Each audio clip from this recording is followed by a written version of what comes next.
कंपनियां चाहती हैं कि वो जल्दी से जल्दी बिजली की गति से अपना सामान डिलीवर करें। लेकिन सबसे पहले आज की सबसे बड़ी खबर मुंबई से। आपने फिल्मों और वेब सीरीज में कई बार हॉस्टेज ड्रामा देखा होगा, जहां पर कुछ लोगों को किडनैप कर लिया जाता है या बंधक बना लिया जाता है। इस तरह की वेब सीरीज या फिल्में आपने बहुत देखी होंगी। आज हिंदी फिल्मों की माया नगरी मुंबई में बिल्कुल ऐसा ही हुआ।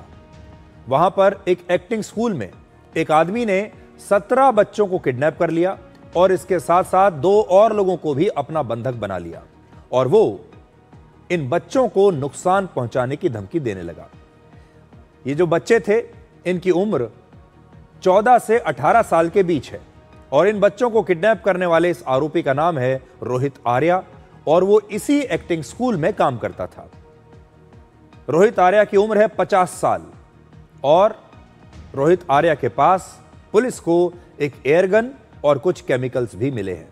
ये जो तस्वीर आप देख रहे हैं, जो वीडियो देख रहे हैं, यही वो व्यक्ति है रोहित आर्या जिसने 17 बच्चों को आज किडनैप कर लिया था, बंधक बना लिया था। इस एक्टिंग स्कूल में पिछले 6 दिनों से एक वेब सीरीज के लिए ऑडिशन चल रहा था और रोहित आर्या ने ही यहां पर 100 से ज्यादा बच्चों को ऑडिशन देने के लिए बुलाया था। जब इन बच्चों को बंधक बना लिया गया, पुलिस तक ये सूचना पहुंची और मुंबई पुलिस ने बाकायदा एक रेस्क्यू ऑपरेशन चलाया और फिर रोहित आर्या को गोली मार दी और सभी बच्चों को छुड़ा लिया। ये कहानी आज देश के हर माता पिता के लिए एक बहुत बड़ा सबक है। आजकल आप अपने बच्चों को एक्स्ट्रा क्लासेस में भेजते हैं, डांस, म्यूजिक या एक्टिंग सिखाने के लिए भी अलग अलग जगहों पर कोचिंग के लिए भेजते हैं। लेकिन क्या आपने कभी सोचा है कि जहां पर आप अपने बच्चों को भेज रहे हैं वो जगहें कितनी सुरक्षित हैं? और आज ऑडिशन देने के लिए बच्चे गए थे इस एक्टिंग स्कूल में और ये काफ़ी जाना माना एक्टिंग स्कूल है। यहाँ पर अगर ऐसा हो सकता है तो फिर देश के किसी भी कोचिंग सेंटर में ये हो सकता है, किसी भी एक्स्ट्रा क्लासेस वाली जगह पर ये हो सकता है। इसलिए आपको अब बहुत ही सावधान रहने की आवश्यकता है। लेकिन सबसे पहले आप ये तस्वीर देखिए। मैं रोहित आर्या हूँ। सुसाइड करने की जगह मैंने एक प्लान बनाया और कुछ बच्चों को इधर बस स्टेशन लाया।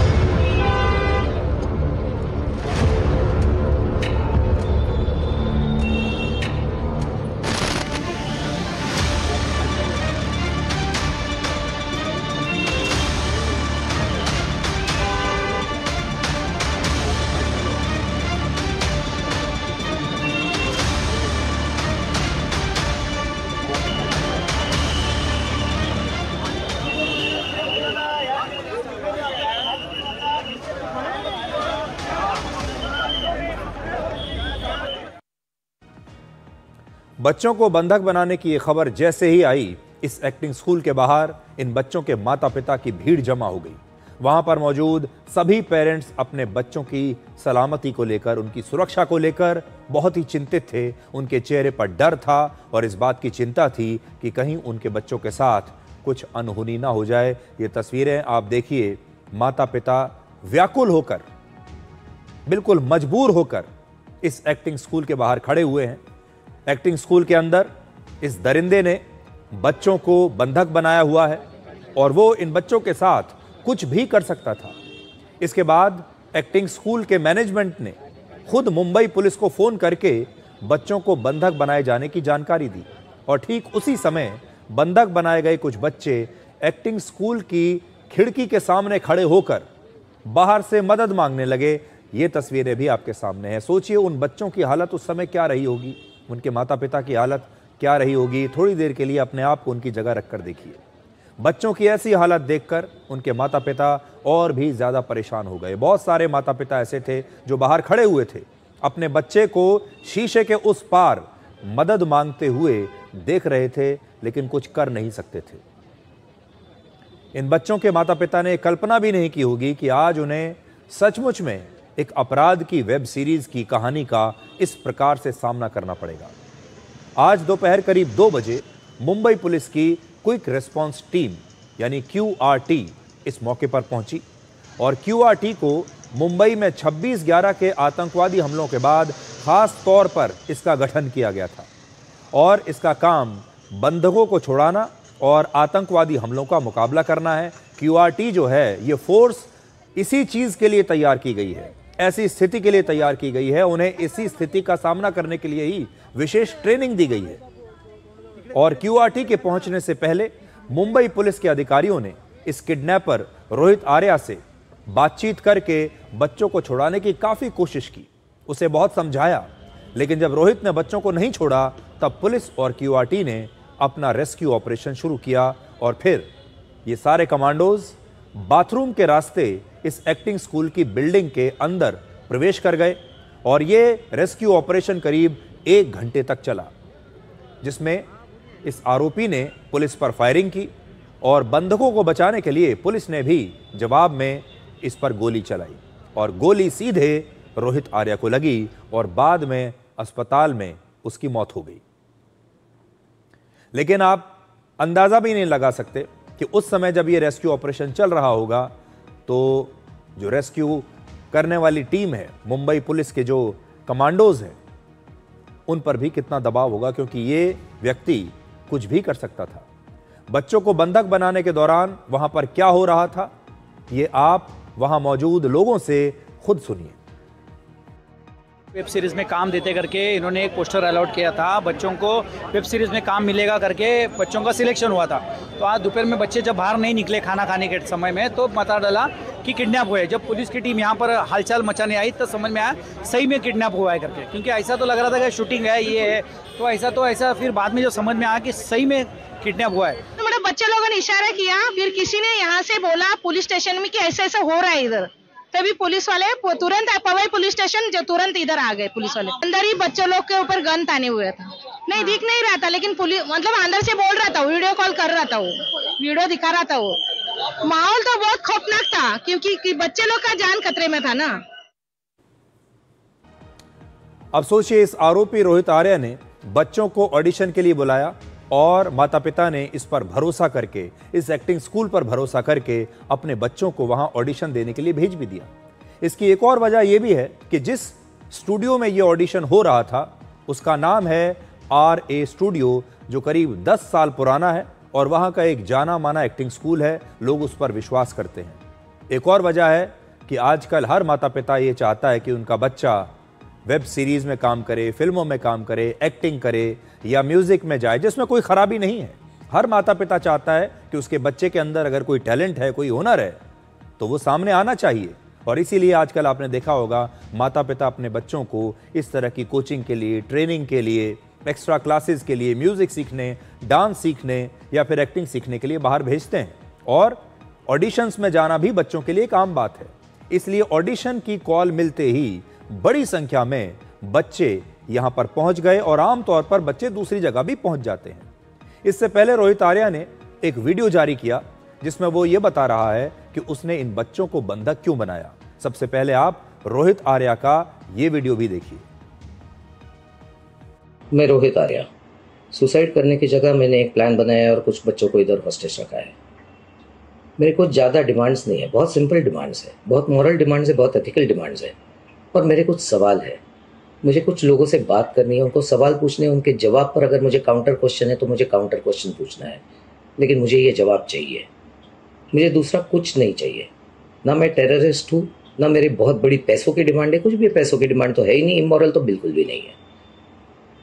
सिंपल कॉन्वर्सेशंस करने हैं और जिसके लिए मैं इन बच्चों को हॉस्टेज लिया है। ये मैंने एक प्लान के तहत ही हॉस्टेज लिया है। लेट्स चेंज 4 मैं सच में करने वाला हूँ। अगर जिंदा रहा तो मैं करूँगा, अगर मैं मर गया तो कोई और करेगा, लेकिन होगा ज़रूर। इन्हीं बच्चों के साथ होगा अगर इनको हार्म नहीं होता है तो, because the slightest wrong move from your end will trigger me. तो देखिए कितना खतरनाक व्यक्ति था ये। रोहित आर्या नाम का व्यक्ति पुणे का रहने वाला था और इसका दावा है कि उसने महाराष्ट्र सरकार के लिए कुछ काम किया था जिसके लिए उसे अब तक पैसा नहीं मिला और वो इससे बड़ा असंतुष्ट है, नाराज है और वो अपने आर्थिक संकट और एक मानसिक तनाव से गुजर रहा था। आप देख सकते हैं ऐसा व्यक्ति मानसिक रूप से ठीक तो नहीं हो सकता। रोहित आर्या ने इसके लिए महाराष्ट्र के एक पूर्व शिक्षा मंत्री दीपक केसरकर पर भी आरोप लगाया, जिसके बाद दीपक केसरकर ने खुद इन आरोपों का जवाब दिया है। रोहित आर्या हे स्वच्छता मॉनिटर नावाचा त्यांचा एक कन्सेप्ट होता आणि आपली जी माझी शाळा सुंदर शाळामध्ये सुद्धा त्यांना काही काम देण्यात आलेलं होतं, परंतु त्या लोकांकडून त्यांनी डायरेक्ट पैसे घेतले अशा स्वरूपाचं त्यांच्याबद्दल डिपार्टमेंटचं मत होतं. तर हे जे मॅटर आहे ते त्यांनी डिपार्टमेंटशी बोलून सोडवलं पाहिजे, कारण शेवटी सरकारची काम करायची एक पद्धत असते आणि त्या चौकटीमध्ये सर्वांनी काम करायला लागतं. अशा तऱ्हेने कोणाला तरी ओलीस धरणं हे चुकीचं आहे. और अब सीधे हम चलते हैं गुजरात। इस समय प्रधानमंत्री नरेंद्र मोदी 2 दिन के गुजरात दौरे पर हैं और गुजरात के एकता नगर में वो एक सांस्कृतिक कार्यक्रम में शामिल हुए।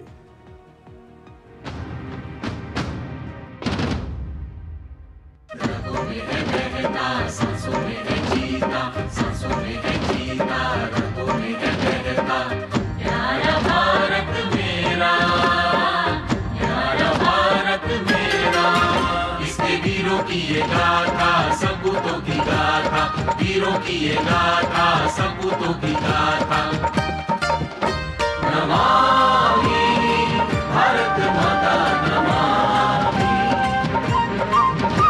नमामि भारत माता नमामि। न्याय का आता न पता, जुल्म सितम की थी सत्ता, न्याय का आता न पता, जुल्म सितम की थी सत्ता। बारडोली जाके सबको झुकाना, सत्य अहिंसा का राह दिखाना। बारडोली जाके सबको झुकाना, सत्य अहिंसा का राह दिखाना। नमस्तुभ्यं लौह पुरुषं नमस्तुभ्यं, नमस्तुभ्यं लौह पुरुषं नमस्तुभ्यं। लौह पुरुष सरदार वल्लभ भाई पटेल का जन्म नडियाद में अपनी नानी के घर में हुआ था। कहते हैं ना, पूत के पांव पालने में ही पहचाने जाते हैं। वल्लभ भाई पटेल की निर्भीकता और नेतृत्व क्षमता स्कूल के दिनों में ही दिखने लगी थी। सरदार वल्लभ भाई पटेल सही मायने में कर्मयोगी थे। पेशेवर जीवन और व्यक्तिगत जीवन में हमेशा उचित दूरी बनाए रखते थे। एक दिन कोर्ट में बहस के लिए तैयार हो रहे थे, तभी उन्हें एक दुखद निजी सूचना मिली, परंतु एक वकील होने की भूमिका उन्होंने खूब निभाई और उस दिन की सुनवाई होने के पश्चात व्यथित हुए। सबसे बड़ी चुनौती ये थी कि 565 रियासतों में बटे इस भारत की धरती को एक कैसे रखा जा सके। भारत की आजादी के साथ ये 565 रियासतें भी आजाद हो गई थीं। बिखरी हुई रियासतों को एक सूत्र में पिरोने और भारतवर्ष को एकता और अखंडता के मजबूत धागे में बांधने का अकल्पनीय दायित्व सरदार वल्लभ भाई पटेल ने बखूबी निभाया। पंडित जी, अब भी संकोच करेंगे या मुझे आदेश देने देंगे?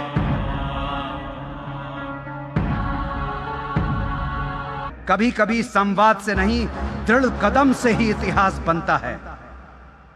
13 सितंबर 1948 को भारतीय सेना की टुकड़ी हैदराबाद में प्रवेश कर गई। सब कुछ तेज गति से हुआ। निजाम के सैनिक और रजाकार भारतीय टुकड़ी के आगे टिक न सके और मात्र 5 दिनों के अंदर अंदर भारतीय टुकड़ियों ने हैदराबाद को अपने नियंत्रण में ले लिया। भारत माता की।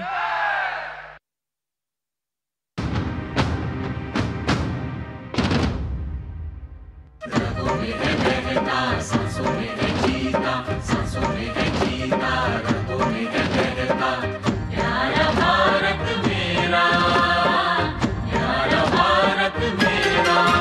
इसके वीरों की ये गाथा सपूतों की गाथा, वीरों की ये गाथा सपूतों की गाथा। नमामि भारत माता नमामि, नमामि भारत माता नमामि। न्याय का आता न पता, जुल्म सितम की थी सत्ता। न्याय का आता न पता, जुल्म सितम की थी सत्ता। बारडोली जाके सबको झुकाना, सत्य अहिंसा का राह दिखाना। बारडोली जाके सबको झुकाना, सत्य अहिंसा का राह दिखाना। नमस्तुभ्यं लौह पुरुषं नमस्तुभ्यं, नमस्तुभ्यं लौह पुरुषं लौह पुरुष सरदार वल्लभ भाई पटेल का जन्म नडियाद में अपनी नानी के घर में हुआ था। कहते हैं ना, पूत के पांव पालने में ही पहचाने जाते हैं। वल्लभ भाई पटेल की निर्भीकता और नेतृत्व क्षमता स्कूल के दिनों में ही दिखने लगी थी। सरदार वल्लभ भाई पटेल सही मायने में कर्मयोगी थे। पेशेवर जीवन और व्यक्तिगत जीवन में हमेशा उचित दूरी बनाए रखते थे। एक दिन कोर्ट में बहस के लिए तैयार हो रहे थे, तभी उन्हें एक दुखद निजी सूचना मिली, परंतु एक वकील होने की भूमिका उन्होंने खूब निभाई और उस दिन की सुनवाई होने के पश्चात व्यथित हुए। सबसे बड़ी चुनौती ये थी कि 565 रियासतों में बटे इस भारत की धरती को एक कैसे रखा जा सके। भारत की आजादी के साथ ये 565 रियासतें भी आजाद हो गई थीं। बिखरी हुई रियासतों को एक सूत्र में पिरोने और भारतवर्ष को एकता और अखंडता के मजबूत धागे में बांधने का अकल्पनीय दायित्व सरदार वल्लभ भाई पटेल ने बखूबी निभाया। पंडित जी, अब भी संकोच करेंगे या मुझे आदेश देने देंगे?